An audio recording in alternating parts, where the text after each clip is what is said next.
So now if strikes are costly for both workers and firms, if there's this risk, and as we see, if it carries on for too long, it can reduce the overall profit level. Why do strikes happen at all? The answer often lies in some sort of incomplete information. And there's also strategic behavior going on for both parties during the strike. So strikes can occur when firms or when workers don't fully understand the firm's financial situation. So, for example, workers may believe that a company is more profitable than it really is. If they think that, then they push for higher wages or better benefit than the firm thinks that they can afford.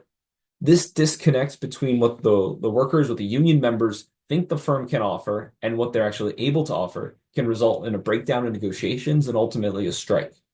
So I see a common meme on social media every now and then that circulates that goes something like the CEO of this company makes $100 million. They company should take that all away from him or only pay $1 million and then give the rest to workers so they get a living wage. But usually these companies that they pick are bad examples because they're huge. There's so many workers that if you take all that money away, each worker only gets to make like $1,000 more per year. So the same kind of situation happening here. If workers assume that there are fewer employees to split the money with, or maybe they think the firm has more money, higher level of profits than they really do, than they're able to spend, makes them overconfident in what they can ask for, and negotiations can easily break down if that's the case. Now, as the strike continues, unions face real losses over time. So members lose wages and the union's resources are drained and they're not able to support the striking workers. These losses tend to soften the union stance. So over time, they're willing to accept lower and lower wages as part of their deal. But at the same time, firms also suffer. That said, people have a much tighter budget constraint than firms do. So while both sides suffer, it tends to be the workers who are suffering more during a strike. They can't go without income for too long. And knowing this, firms will be able to stay still. They'll hold at their demands, knowing that over time the union's demands are going to fall.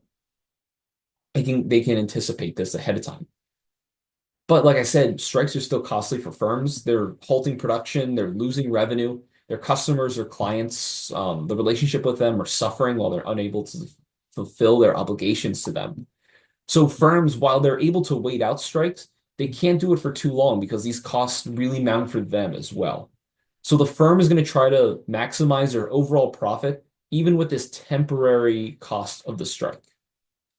So they're not really random disruptions. They're part of a negotiation process, but they're a negotiation process that occurs in a costly form of negotiation that, that are a result of incomplete information. And then there's that strategic decision making on both sides of deciding when to lower what their ask is or how long to wait to anticipate being asked for less money. So we can see this visually here that we have the union resistance curve, and this is time on the x-axis. So over time, their demands start up here and they slowly drop as the workers just want to get back to work so they can start earning money again. So using this example where workers don't know the firm's true financial condition, they're asking for this wage up here at W0.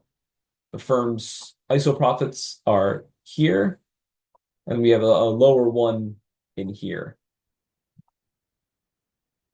Now the initial ask is up here. The firm thinks that is too much, so they're willing to refuse to accept the union's demands and to go on a strike. So while while the union thinks the firm is earning this higher level of profit, the firm's actually earning this lower level of profit. So while W0 would be a fine fine ask if the firm was actually that profitable, in reality they're not. They're down here.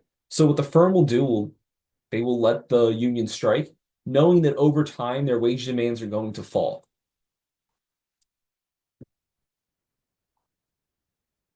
So now the firm will choose to let the strike last until they reach the point that can maximize profits. In this case, this point P right here that's tangent to this profit line, pi B, the actual firm's profit.